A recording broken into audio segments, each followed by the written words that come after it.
Welcome to New Stripe City. How you guys doing? Give me 1 second. Let me just go ahead and throw on this light real quick. Hold on.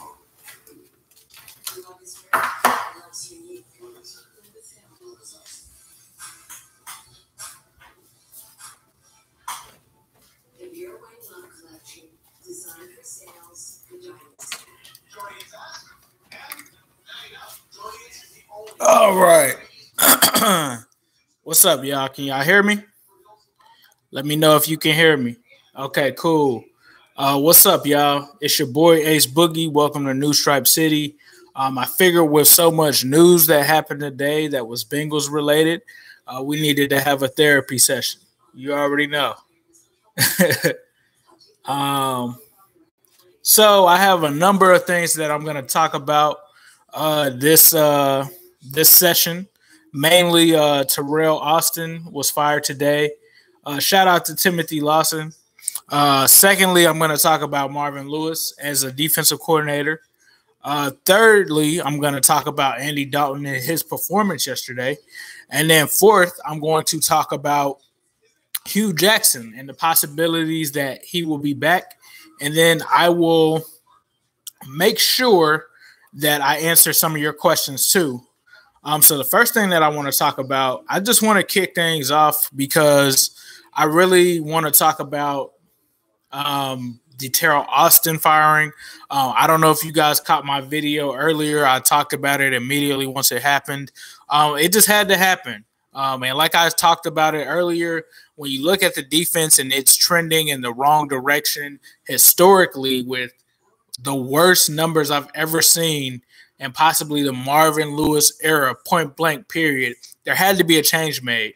And you could tell that this guy was losing a lot of the players weeks ago when there was video that surfaced of Vontaze Burfict himself questioning the decision that Austin had to send an all-out blitz against the Pittsburgh Steelers. If you haven't seen that video, be sure to try to find it and check it out. Basically, what happens is Vontaze Burfict is talking to Gio in the hallway. Unbeknownst to him, there's cameras recording the situation. And he goes to Gio and he's like, why would you call an all-out blitz? We never call that in practice. Why would you call that in the game? He was just immediately questioning the call. So you had a lot of players questioning what Austin was doing. And then you just look at the numbers. And I just brought this along because some people have made some excuses for the Bengals defense. And, you know, a lot of it has been attributed to it being a new league, a new offense. And I understand that. I can hear that argument. But when you look at your stats and you're 31st in points per game, the Bengals are giving up 32 points per game a season. I mean, not a season, a game this season. They had the 31st worst run defense. That is horrible. They were 32nd, in the pass defense. What did they do that was good? I just didn't really see it. None of our interceptions were actually made by a corner. So when you look at that and you look at teams that I feel like we compare to on defense or we measure up against, I would think that you would think that we would be similar to the Ravens, Cowboys, Eagles, Chargers, Steelers, Patriots in terms of the talent that we have. And those teams are so much better than us when it comes to scoring defense. And it just doesn't make sense. There's way too much, even with the injuries. You still have a Geno Atkins. You still have a William Jackson III. You still have a Carlos Dunlap. Those are guys, in my opinion, that are near top 100 NFL players. There's no reason for you to have that many guys, that much talent on your team, and for them not to be that good. So to me, it definitely went with a lot of the defense. And I made this point last week that if this team does not get turnovers, they get 50 points put up on them. Any game, you look at the Kansas City game, they didn't get turnovers. What happened? We had 50 points dropped on our head. And you built a defense that was basically supposed to survive off of turnovers. It was supposed to stop the run. We never did that. Guys were setting career They were having career days against us. Mike Evans goes off for almost 200 receiving yards. Same with Julio Jones. You look at Christian McCaffrey, 180 yards on the ground given up to him. Mark Ingram, 13 carries for 103 yards. It's just ridiculous. That defense underperformed this entire season. To give up 1,500 yards in 3 games, 2,100, I believe, or something like that in the last 4 is utterly ridiculous. They had to do something. I hear the whole argument about the offense wasn't consistent. That's fine, but your defense can't be giving up 500 yards of offense to everybody. It's just ridiculous. So to me, it was a smart move to get rid of Austin. The players were not fitting the scheme. The scheme was ridiculous. The decisions that were being made were ridiculous. They had to do something. The soft coverage, as D'Angelo points out, it was just bad. I think even when you look at the first game of the season, the Bengals in the red zone had William Jackson III lined up 10 yards away from the receiver. Who calls that? Stupid. The all-out blitz, that made no sense. That made absolutely no sense. They're getting destroyed by Michael Thomas. They made no effort to try to double team him.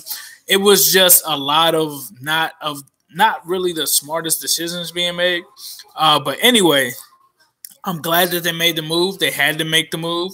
And that brings us to our second point of conversation is Marvin Lewis being the defensive coordinator. I like this move. I kind of speculated that this could happen if they decided to keep Austin and decided that he was the guy that they needed to have.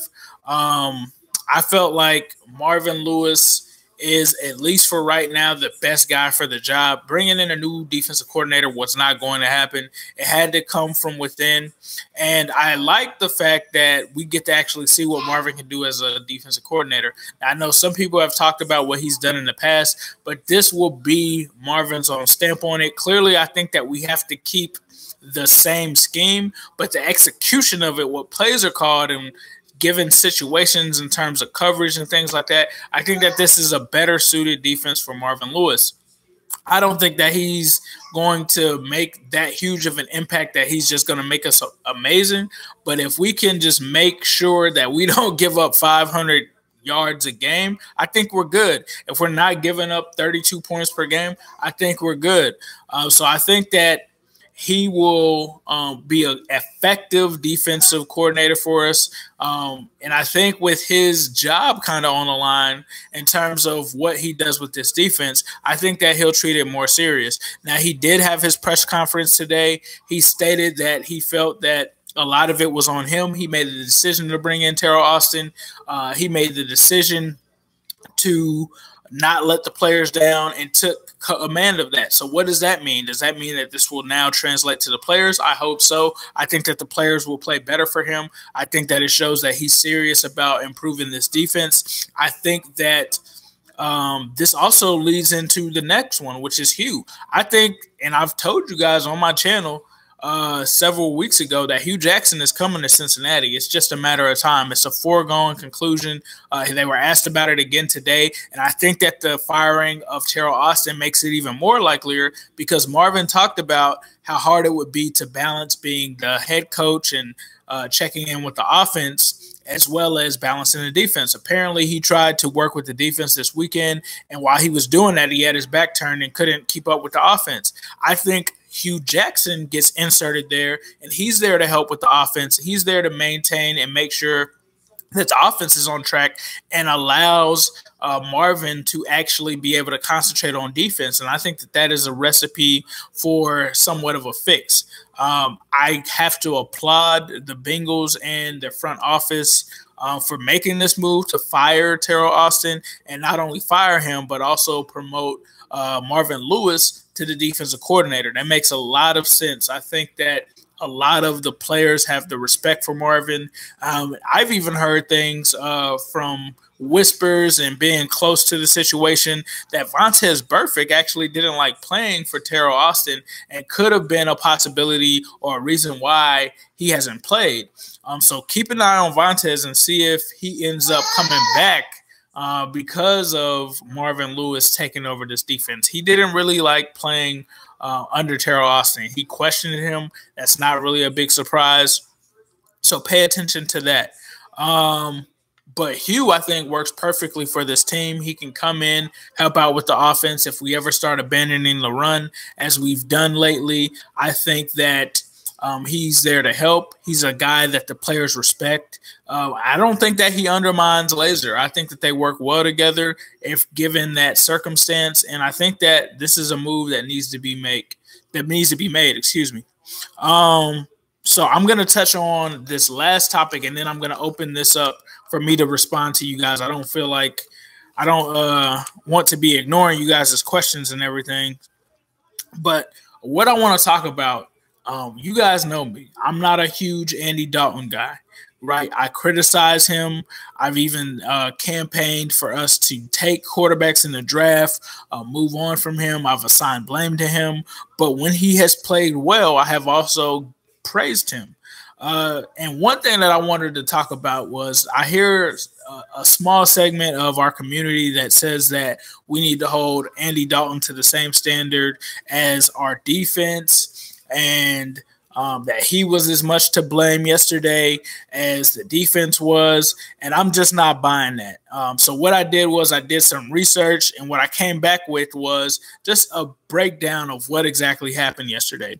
So the Bengals were down 7-0 on the first drive. Andy Dalton scores. He uses Joe Mixon. He's able to find John Ross at the end of the drive. We get 7. The Saints come back and they score again. On the second drive that Andy Dalton has the ball, and this offense has the ball, we get it to midfield, and Matt Lingle jumps off sides. So as a result, we have to punt. So that was already when we were down 14-7. So once we come back again, the Saints score again. It's 21-7. He gets sacked on that third down. He's once again approaching New Orleans territory. He gets sacked on that third down. If you were watching that game, they actually showed a replay that was from Dalton's field of vision of what he could see, and none of the wide receivers were open. It was basically a coverage sack. The offensive line broke down. Okay, cool. Fourth drive, he's already down 28-7. He's already been basically skunked. And he's in New Orleans territory, and it's at the end of the half, and he takes a shot for a score that gets intercepted.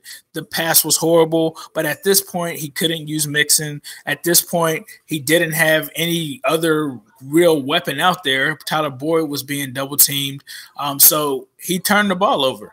To me, Andy Dalton has never been a guy that is an elite quarterback.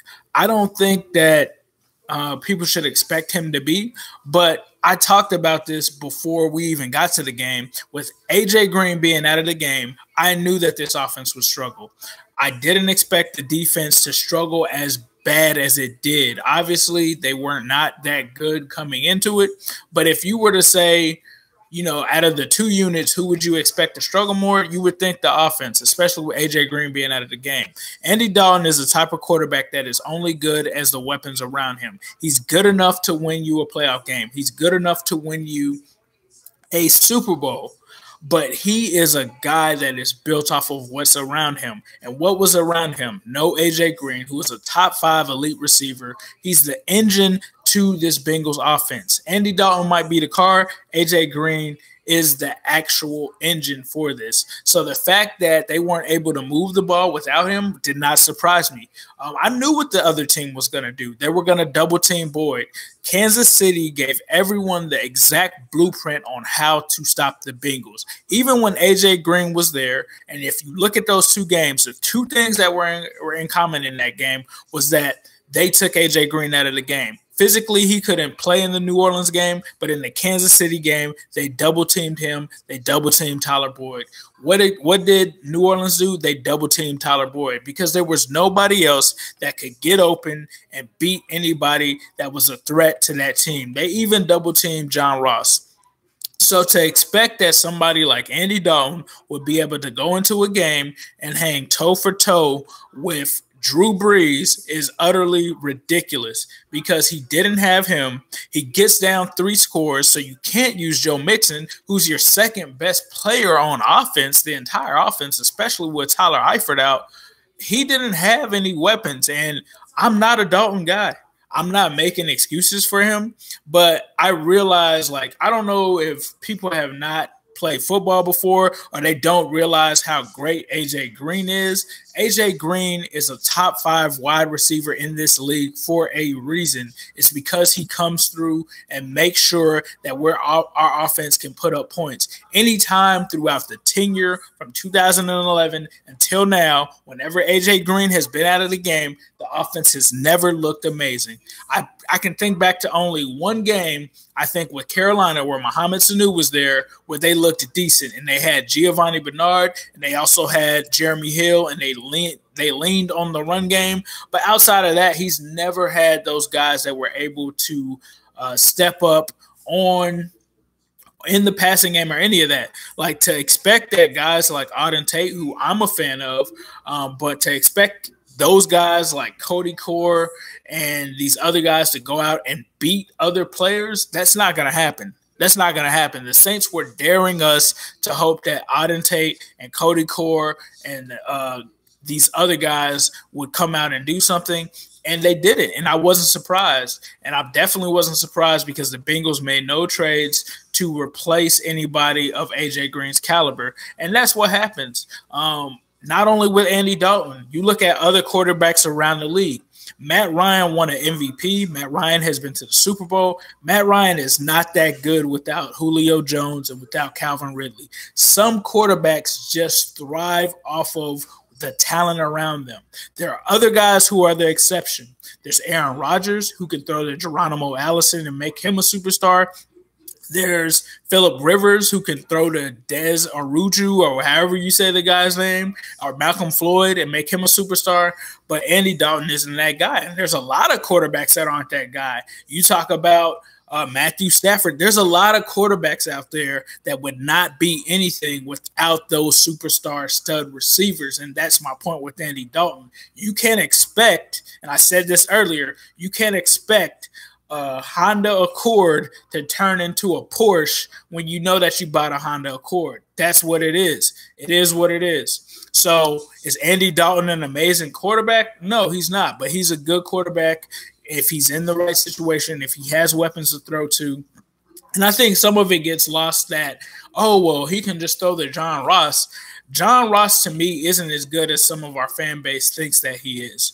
And I say that with this. We talk about his speed and all of that, but go back to John Ross's numbers and look at his numbers in college. John Ross was never a consistent wide receiver in college. You look at the first 2 years, he barely put up 200 or 300 yards. He was injured his third year. John Ross has only had one good season in college. One good season. He was injury riddled. He played in the Pac-12. So I feel like there's a false sense that he can step in and be A.J. Green. No, he can't. A.J. Green is a once-in-a-lifetime type of receiver that came out with Julio Jones. That's a top 10 guy that was a top 10 player, not because of a combine and a 40 time, but because of what he could do on the field. John Ross is not that player. Tyler Boyd, I sat here and banged on the table for Tyler Boyd. Tyler Boyd was one of the most consistent players in college history. That is why he's able to do what he's doing right now. John Ross has never been consistent. And a lot of people say, oh, why don't you like John Ross? Why don't you? It's not that I don't like John Ross. I do a lot of scouting. I do a lot of draft research. I've been watching the draft for years, for about 15, 16 years. When John Ross came out, there was nothing about him from his time in college that made me think that he was a guy that warranted a top 10 selection. I haven't only said that about Ross. I've said that about other players in the past, such as Laquan Treadwell. There's a certain look that a guy has that justifies him being a top 10 receiver. I think if you looked strictly at his 40 time, you could say that would be a reason to pick him in the top 10. But anybody who's actually played football knows that there's a difference between 40 speed and field speed, and a difference between someone who makes plays that's just super fast and super talented versus someone that can just step onto a field and make plays. To me, if you wanted to compare him, he's closer to what Tavon Austin was. Tavon Austin was even more productive than him in college, though. But he's closer to what Tavon Austin was than he is to what A.J. Green was or what a Calvin Ridley is or some of these other guys who have come out. So to expect him to be a guy that could come out and dominate in the NFL like A.J. Green, he's not that guy. So when you double team a guy like Tyler Boyd, effectively taking him away, and you're depending on a guy like John Ross who could make some plays, which he did make some plays. I'm not saying that Ross can't make plays, but when you expect those guys to be the guys that can keep up with a guy like Drew Brees and a guy like these other people, no, it's not flying with me. So I'm not trying to give Andy any kind of scapegoat kind of thing. I'm not trying to make the defense a scapegoat, but you can't sit here and act like that defense did not give Andy Dalton any type of help whatsoever. To be down 21, have your star receiver out, not even just your star receiver, arguably the best player on your whole damn team. What do you expect? What do you expect? So with that being said, I just wanted to touch on that because to compare Andy Dalton to this defense is just crazy. Especially given the fact that, you know, he had people in his face. And like I said, review my film. Go back and listen to any of my videos from this year, last year, other years. I have never been an Andy Dalton guy, ever. I was the guy that was saying that we should draft Lamar Jackson this year. That was me. Okay, so let me get to the questions. Let's see. Saints would make Ross look like Odell Beckham. I mean, so here's my thing with that. Can the Saints make him look like Odell Beckham if he's not healthy? I don't think so. Like, if he's on the sideline, nobody can make John Ross look like anything. But the Saints, I agree with your point. The Saints make a lot of receivers look good, but they make a lot of receivers that aren't as good as we think they are look better. Key point is Ted Ginn. Look at him. Did nothing anywhere else. Was basically a draft bust. Goes to New Orleans, puts up career numbers. You look at, I can't remember his name, but he went to the Ravens. He's not really doing much of anything. They always have these guys, and they talked about that yesterday. Michael Thomas is actually the first legit wide receiver that Drew Brees has ever had, which is crazy. Will Ross be better in the slot? I don't know. I think Tyler Boyd is our slot receiver, and I think that he plays very well in the slot. I think you should put him wherever you want to. But the thing is, John Ross is going to have to act like he wants to play. Like, I know that Andy Dalton threw a bad ball on that one pass, but, dude, you got to at least act like you're trying to, like, go after that. If we got the ball more to AJ, he'd be the best receiver in the league. Totally believe that. Totally. Perfect example of the Saints making receivers look better than they are. If you remember Robert Meacham, definitely. I remember Robert Meacham. I remember Henderson. They've had a lot of guys come through there. Marquez Colston, a lot of guys that came through there that looked a lot better than they really were. Even if Eifert gets physically healthy, will he mentally be healthy after the serious injury? I think so. I think if he has the guys in the locker room around him, I think that he will be able to bounce back. I would love to have Tyler Eifert back. He's had a tough couple of years, but hopefully he can come back. Where's Erickson? Alex Erickson, and I've talked about him before, he's not as good as we kind of think that he is. We try to build him up like he's Julian Edelman, but he's not that bad of a player for being an undrafted receiver. But honestly, it's just like we can't expect Erickson to be Edelman, but for some reason, he just disappears when it comes to being a receiver. Our offense doesn't do this like the good ones. Sounds like I need a new offensive coordinator. So let me talk about the offensive coordinator thing too. I've seen a lot of people talk about fire Laser. I don't think that Laser is the problem. You're welcome, Curtis. I don't think Laser is the problem. I don't think that this offense is worse than it was last year. Last year, it was the exact opposite. The offense was the worst in the league. The defense was trying to hold on. But I don't think as much as if you guys watched the first video when we signed Laser, I was kind of against it. I'm not too upset with how things have gone. For him to rework this entire offense, the only thing I can complain about is what I complained about on the first video. And I can't complain about it because I told you guys from day one, Laser was known for abandoning the run. What is he doing? He's abandoning the run. Can I be mad that he abandoned the run this weekend? Not really, because when you go down, 7-21, you can't really run the ball anymore. So I don't know. Like, I don't think that we should fire Laser, but bringing Hugh in to help with him, I don't think is a bad idea. Do you think Austin was worse than Zampese? Ooh, that's a good question. That is a good question, Andrew. I think they were both so trash. Oh, man. Man, I don't know.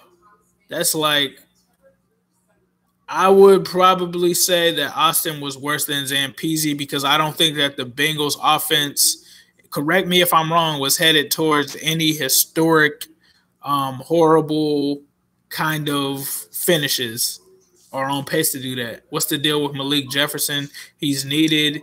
Is he that lost and confused? I'm not sure. That's what they claim the thing with him is, but I'm not sure how valid that is. We'll have to see what Malik Jefferson can do.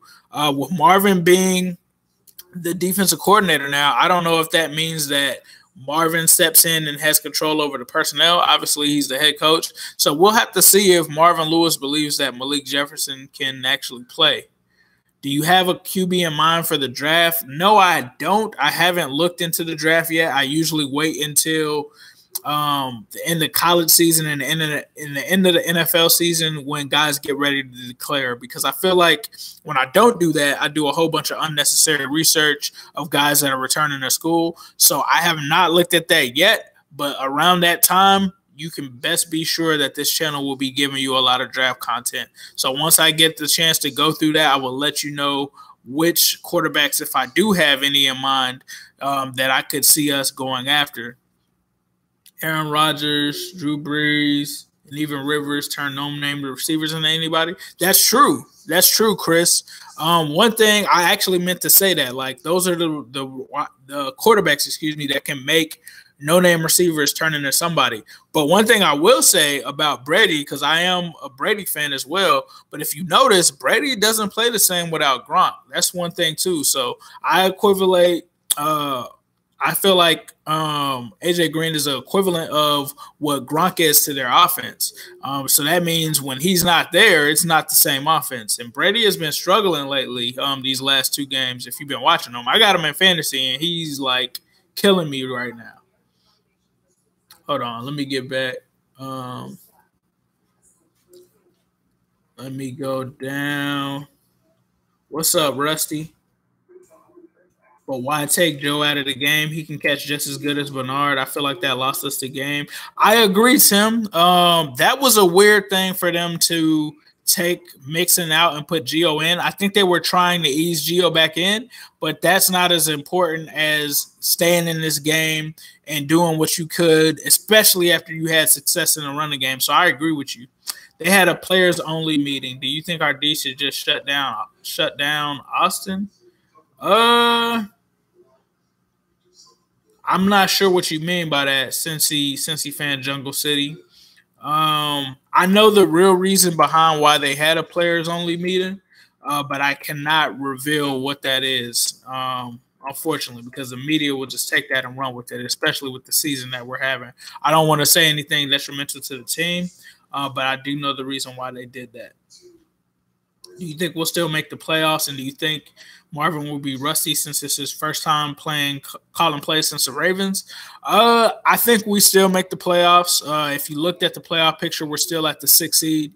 I think that they have enough games in front of them, especially if they sign Hugh, and they can win 2 more games. And I think that they have another couple of games that they can win, especially this Ravens game. So if they can put together, I think, about 4 or 5 wins, that should be enough for them to make the playoffs.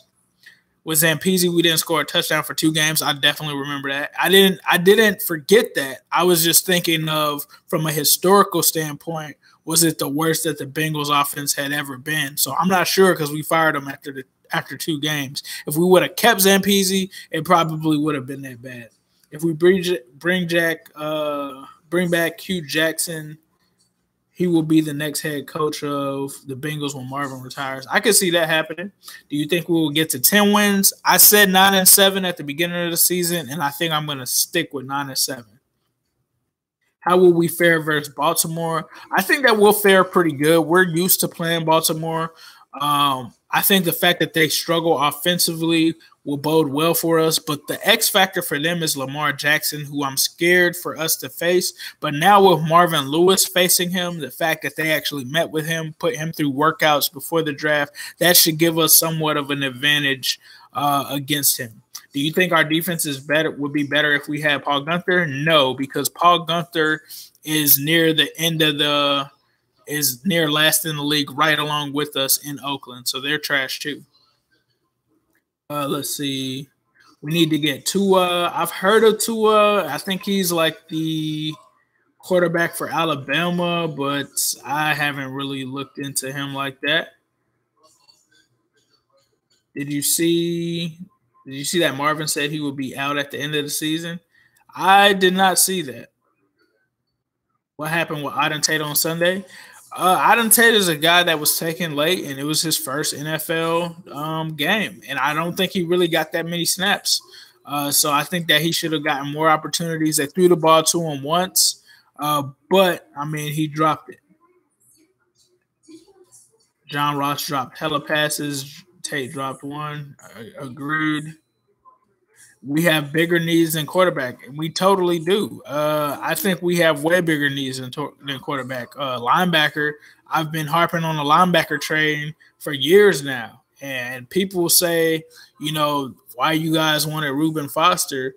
Because Reuben Foster was the answer to the linebacker situation. I swear it seems like the past 3 or 4 years, even before Reuben Foster, I've been calling for us to draft a linebacker in the first round.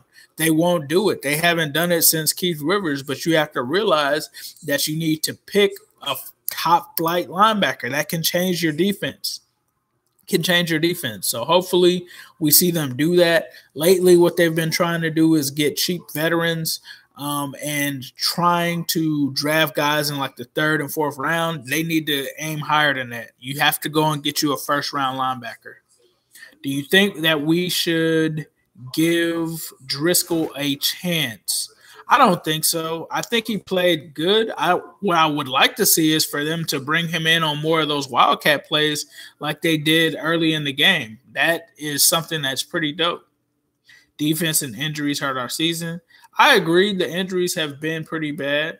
The Bengals should have won the game versus the Saints. I'm not going that far. I don't think anybody in this group chat really thought that we had a chance to beat the Saints, but we at least thought that it would be close. Trade up to the top 10 and then get Devin White from LSU. Do you think Burfict will play better under Marvin? I think so. Marvin Lewis, and somebody asked me that earlier, how do I think Marvin Lewis will do since it's been so long? He made the comment earlier today that there's still 11 guys. I think Marvin Lewis knows defense. I mean, obviously he's been up to speed with the ways that defenses have changed because he has to do that when it comes to drafting players. So I think that he'll be fine, and I think that Burfict will be better under Marvin because they have a better relationship. So I think that Marvin will be able to reel him in. I think that he'll make sure that he's not doing any crazy, dirty plays when we play the Steelers, and I think that he will be better for him. So let's see. Why do you think we seem to suffer from injuries more than other teams every year? I mean, I don't know if it's the conditioning. I don't know what it is. I honestly don't know. The Bengals haven't had the best reputation when it comes to their doctors, but I don't know what doctors have to do with conditioning. Could it be the condition regimen? I don't know, because from what I've heard, according to guys like TJ Houshmandzadeh and some of the older guys, it seems like Marvin has actually lightened the practices in terms of how physical they are versus what they had back in the day. So I don't know. I just think that it's just having bad luck. Is Dre Kirkpatrick trending down? I don't think so. I think he's played, and I've talked about this numerous times. I think he's actually played better this year than he ever has played before, with the exception of maybe his first year, which wasn't really a year where he was a starter, where he had a lot of interceptions. So I just think that my expectation of Dre is this.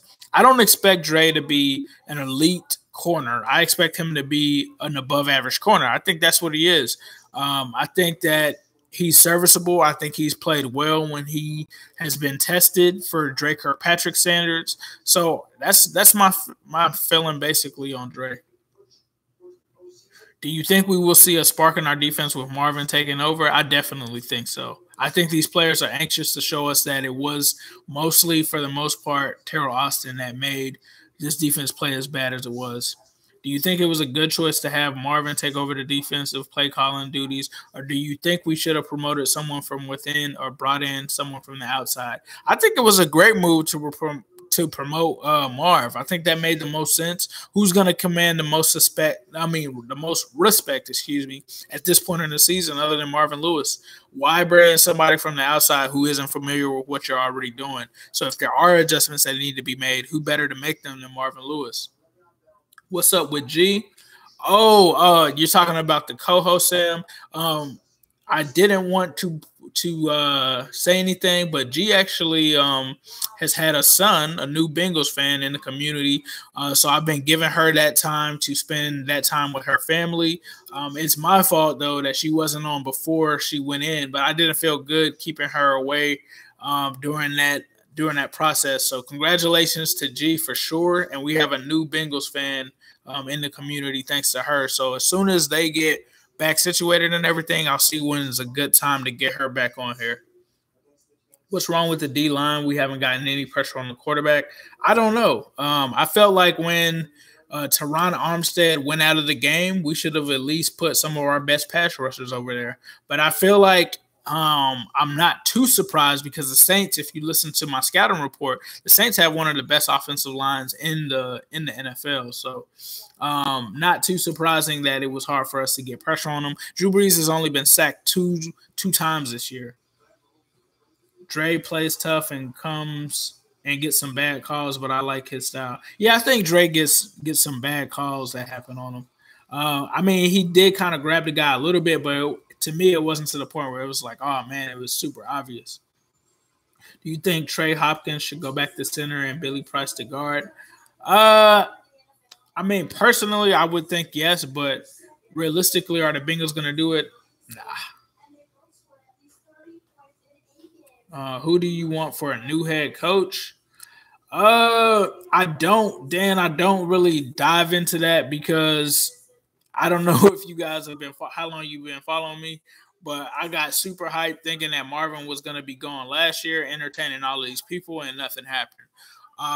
So in a fantasy world, which is not going to happen because if Marvin Lewis, best believe, if Marvin Lewis ends up having a winning record this season, they're not going to fire him. In a perfect world, in a world where Mike Brown actually would spend money, I would want to go and get Jim Harbaugh.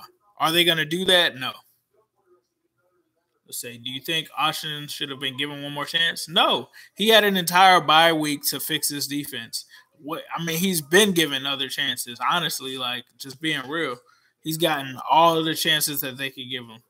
Do you think the Bengals will ever get better ownership? Here's my thing.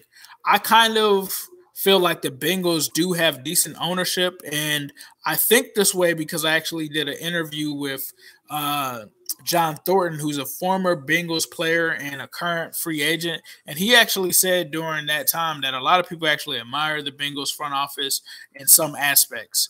I think sometimes what happens is that Mike Brown kind of overrules them and sometimes gets in the way, but I think that I have tremendous faith in Katie Blackburn, his daughter, Marvin Lewis when he's in that front office role, as well as Duke Tobin, because I think when Mike Brown lets them do their thing, I think that they're a good group. So I do have faith within that system, but I think we'll have to wait until after Mike Brown is not in the way that we can see what they can actually do. Who do you think our hardest opponent for the remainder of the season is? Give me 1 second. Let me pull up our schedule. Oh, I also thank you guys. I had somebody send me a super chat donation, so I appreciate that. Let's see. So we have the Ravens, Browns, Broncos, Chargers, Raiders, Browns, Steelers. To me, the two games that jump out are the Chargers and Steelers.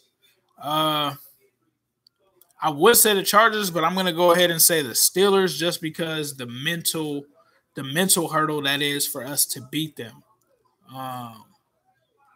They are a hard team. Hugh is back. Hold on. Did somebody just say Hugh is back? Hold on. Let me check this out. Somebody in the comments just said Hugh is back.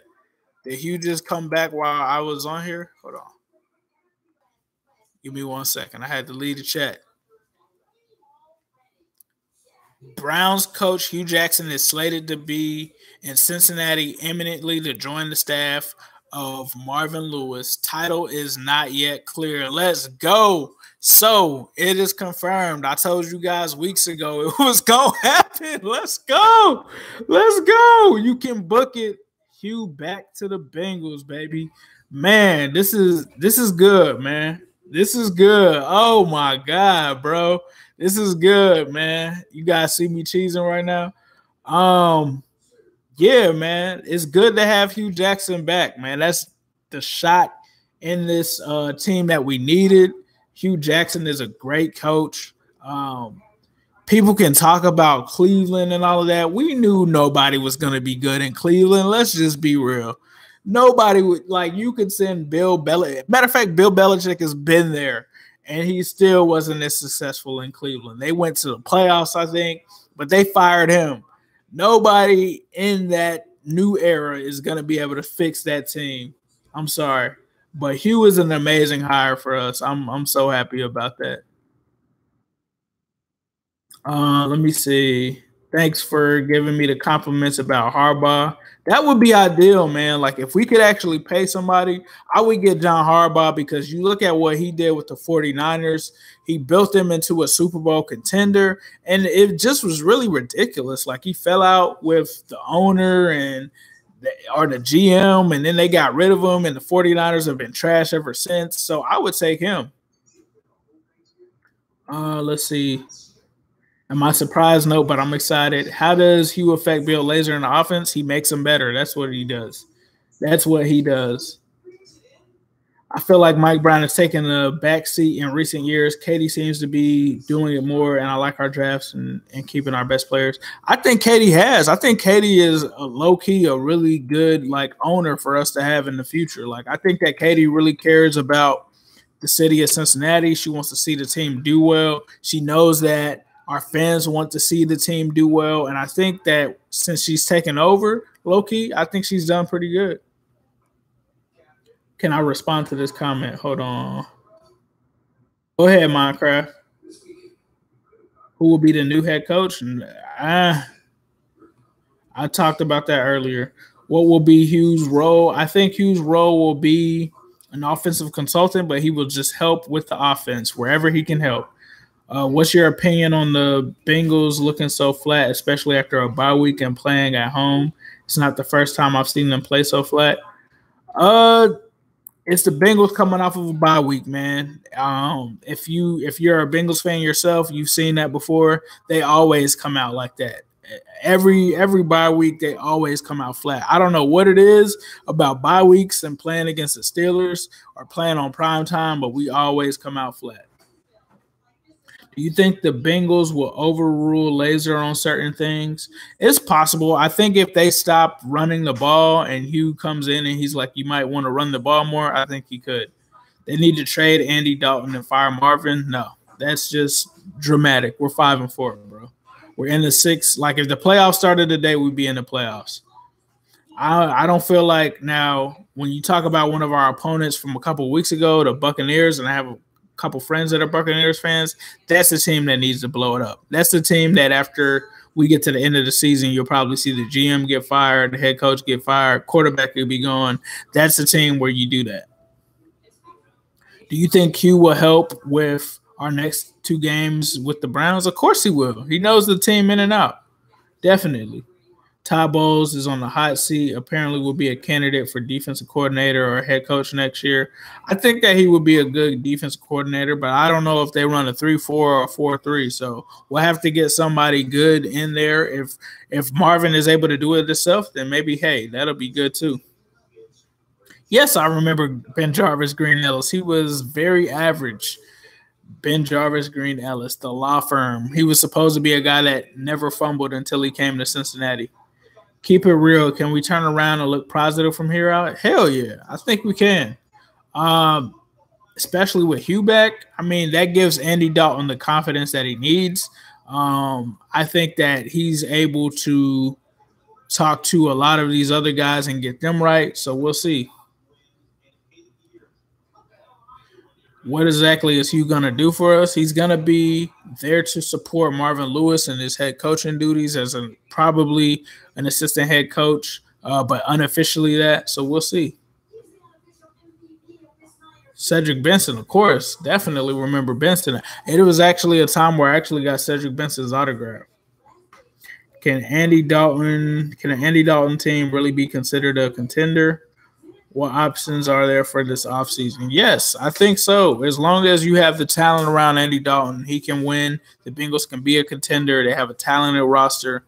Andy Dalton can win. He's proven it this season. A lot of people forget that a lot of these wins that we have are because of Andy Dalton. Look at the Bucs game. The Bucs game was a game where we imploded, and in typical fashion, he's able to get down there and get us in field goal range, and we actually end up winning. There's games like that. There's games like the Falcons game where he comes down in the clutch and he ends up winning the game for us. Did we purposely set off the fire alarm? Let's be honest. I don't know, man. I have no idea, but apparently Sean Payton smashed it. I don't know what the repercussions of that will be exactly. Does Michael Johnson still start opposite of Dunlap? Herbert needs more playing time. He has, unfortunately, like right when Teron Armstead went out of the game, I saw Michael Johnson lined up all over him, and I was like, oh, man, here we go. Yes, he was back, Bengals for life. Do you think we can beat any of the teams in the playoffs? That is a question I've gone back and forth in my head with. I think the easiest, and none of these games will be easy, but I think the best opponent for us to take on will probably be the Texans, just because they've been kind of up and down. But we'll see. Yep, Hugh is definitely back. Who is your dream defensive coordinator? Everybody's dream defensive coordinator and head coach, Mike Zimmer. I mean, it's that simple. We'll probably never get him back because Minnesota was smart to get him and lock him up. But that was what my dream defensive coordinator would be. If we're just talking about in general, like guys that will possibly be available, I would think you would want to look at the guy that's in Philly, used to be the head coach of the Detroit Lions. Let me look up his name. That would be Jim Schwartz. That's who I would kind of look at. If he was available. But, I mean, he's playing for a Super Bowl quality team, so I don't know. What's up with Carl Lawson? He's hurt, bro. He's on IR. Auden Tate needs more playing time. What do you think? I think so. You got to get him some more reps. When will I be in Cincinnati again? That's a good question. I was there this summer. Man, it's cold up there right now. Like, unless I can get to like a game or something, I don't know how soon it'll be. Maybe I'll try to come up there for possibly training camp or something. If not, but I'll keep you posted if I get up there. Texans have upset us the last 2 times we faced them in the playoffs. Very valid, very true. But I think I'd rather play them than the Steelers, the Patriots, any of those. Trust me, we can't beat them either, but I think we'd have a better chance with them having some youth on offense. Oh, no problem, minor threat. Do you think the Bengals should finally get a general manager? They actually do have one. He just doesn't have the titles, and that would be Duke Tobin. Am I not from around Cincinnati? I was born and raised in Cincinnati. I just don't live there anymore. I spent majority of my life in Cincinnati. I now live in Florida. Hey, what's up, Terry? Yeah, I'm in Orlando, bro. I'm in Orlando, Corey. But of course, you see the hat, man. I'm always repping the natty. I've lived in Florida for 10 years now, but I still consider myself from Ohio. You would never catch me saying that I'm a Floridian. What do you think of Gio as a receiver and not a running back? I think if Gio could have been a receiver, they would have already done it by now. I do think that they need to line him and Mixon up at receiver a lot more. But we'll have to see if they do it. I mean, we've talked about that for years. I don't know if they'll actually do it. Why do people want to trade Andy? I understand he's not Brady or Rodgers or Breeze, but he's still a good quarterback and puts us in position to win games. I don't know. I wouldn't trade Andy unless like for sure the season is lost and that you're doing a rebuild and that you have a new coach that's coming in that's getting ready to find his own guy. I don't think we have any of that. So no, I don't think we should trade Andy. Am I a Reds fan? Yeah, when they're good. I'm not huge on baseball, but when the Reds are good, I will pay attention to it. Even the Chargers beat us in the playoffs a couple years back. That's true. Still have nightmares of Danny Woodhead running through our entire defense. And it was a home game, bro. How did we lose that game? We need a new quarterback as soon as possible. I'm not on the quarterback train. You got fam in Orlando Kissimmee. That's what's up. What are your thoughts on Mark Walton, Sam Hubbard, Billy Price?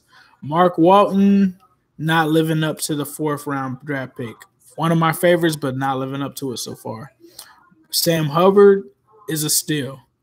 Billy Price has not performed to the level that he should. UC fan? Yes, I am a fan of UC. I'm still like everybody also here from Cincinnati. I'm still kind of salty that they fired Bob Huggins, man. So I kind of have had a love-hate relationship with them in college basketball. In football, I don't think we've been pretty decent this year. I think we've only lost like one game. I'm not a huge college football guy. I would say that my main team is Ohio State, but I still pay attention to UC. I just make sure that they do good. But I remember that we haven't been as good as we were with Tony Pike in a long time and Marty Gilliard and all of that. Bengals fan living in Charlotte. That's what's up. My nephew lives out there. Do you think we win in Baltimore, and do you think the defense shows up on the Marv? Yes, I think we win in Baltimore. Yes, I think the defense shows up on the Marv. I'm going to the Bengals-Broncos game with my friends. That's a Bronco fan. Good Bengals lover, so make sure you rub it in his face when we get that W because their team is suspect. Yeah, of course, OHIO, definitely. What do you think the odds are to win the division? I think the Steelers are going to win the division, man. Just to be honest with you, now if we had A.J. Green, it'd be a different story. But I think without A.J. Green, we're going to take a couple losses that would have been wins with us actually having them. I think the Hugh Jackson pickup, Muhammad, is very good. I think that it works for us. So I think that it'll be good. I'd be happy next year if the Bengals bring back Vance Joseph for the defensive coordinator position. That is a great, great idea. Hugh Day, definitely Hugh Day.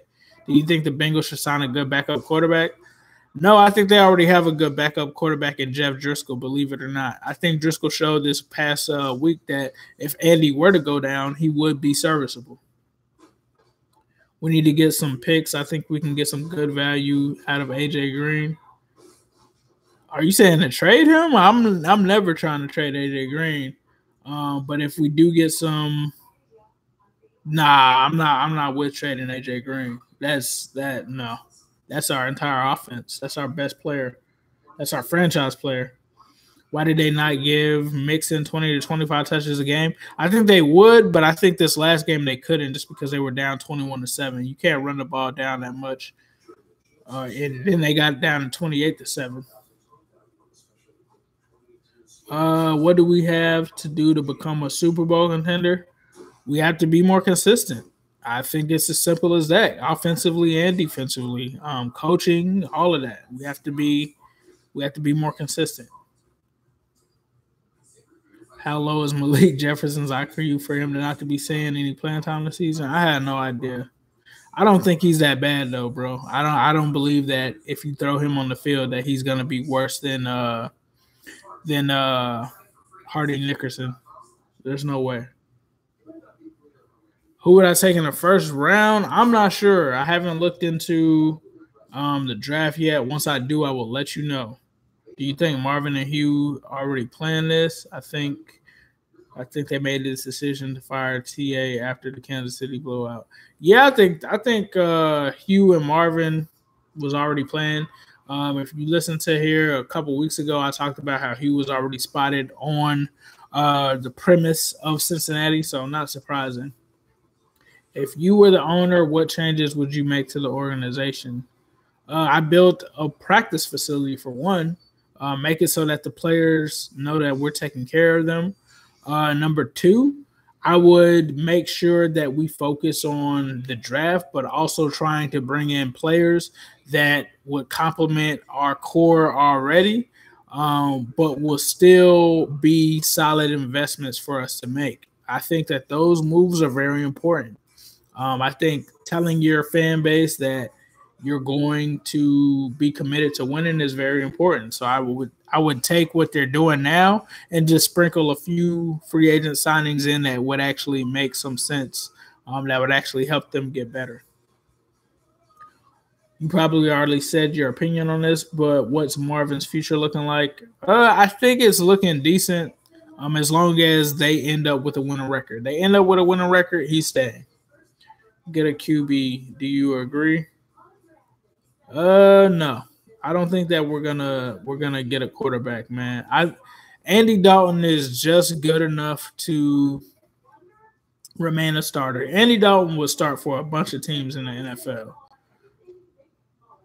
What about our injury list? Like, if you could send Andy Dalton to the Jacksonville Jaguars right now, they would probably give us 2 first-rounders for him. That's how bad Blake Bortles is. Do we get any of our starters back soon? I think one guy to keep an eye on for the injury list is Vontaze Burfict. Check to see what his and actually the first injury report comes out tomorrow, but stay tuned here because I will give you all the updates on who's injured, who's coming back, and all of that. I don't think Hugh will actually get an official coaching job just because that keeps him from getting paid by the Browns. So he'll figure out a way. They'll figure out a way to give him a title so that he can still get his money for the Browns. Yeah, they did rob us of the roughing the kicker. Yeah, they have never really had big free agent signings at Aiken. I think the biggest one was like Antonio Bryan, but it backfired, and like ever since then they've been shell shocked. Is it crazy to say Bill Cowher for head coach? Bill Cowher has been out of the NFL for like 15 years. That's like a John Gruden kind of thing. Plus, I don't want any squillers around here, man. I'm good on that. I still remember that dude saying "we day," so nah. You think we should fire Mike Brown? That's impossible. Ace, when they pulled Mixon out of the second drive when it was 3rd and short, I believe they killed our whole offensive rhythm. Yeah, I can see that. Arians never could improve. He did improve the Cardinals. Bruce Arians definitely improved the Cardinals, but he's had like health issues, so I don't know how good that would be. How much would it mean for the team in the city if Mike Brown somehow sold the team to a billionaire willing to spend money? I don't know, because then you might sell the team and then that billionaire might decide to leave Cincinnati. So I don't know, man. I would rather, to be honest with you, I would rather it stick with the Brown family, but have Katie Blackburn be the leader. That would be my opinion. Because if you sell it to a new billionaire, unless it's a guy from Cincinnati, he might want to move the team. Injury updates on Tez and Vigil. Don't have those yet. The first practice report should come out tomorrow. I'll keep you posted. The real juicy ones really come out around Thursday and Friday, though. That'll let you know exactly what's happening. I could live with Hugh as the head coach. I agree. If I ever turn millions into billions, I would definitely buy an NFL team for sure. Stop blaming it on Dalton. It was clear the defense was giving up big plays. Definitely young Paco. If you're just joining, go back about 30, 40 minutes. I was going in. You got all the information. Glad I subscribed. Thank you, Gary. Appreciate that. Who's your favorite player on the team now? AJ Green. AJ Green has been my favorite player since we drafted him. Since before we drafted him, he was one of my favorite players to scout. He's amazing. Who was better, 05 Palmer or 2015 Dalton? That is a damn good question. I'm going to go with 05 Palmer just because when he was playing at that level, it was like Tom Brady, Peyton Manning, Carson Palmer, in my opinion. I don't like Carson Palmer anymore, but you can't deny how good he was in 05. That's not to say that Dalton wasn't amazing in 2015, but I think Palmer was just that dude back then. Mike Brown is not selling the team. It will be Katie Blackburn or Troy Blackburn running the team. I agree. What's Hugh's role on the team right now? They have not announced it. The defense has not been good at all. Agreed, Terry. It's been trash. Do you think we would ever spend money to get Bell if he leads Pittsburgh? Nah, bro. There's no reason to. We already have Le'Veon Bell 2.0 and Joe Mixon. But thank you guys for coming out. I'm going to get ready to sign off. I appreciate you guys coming through. We got some great information. Be sure to subscribe. Love you guys. And as usual, I'll leave you with a who day all day, every day, and especially on Sunday.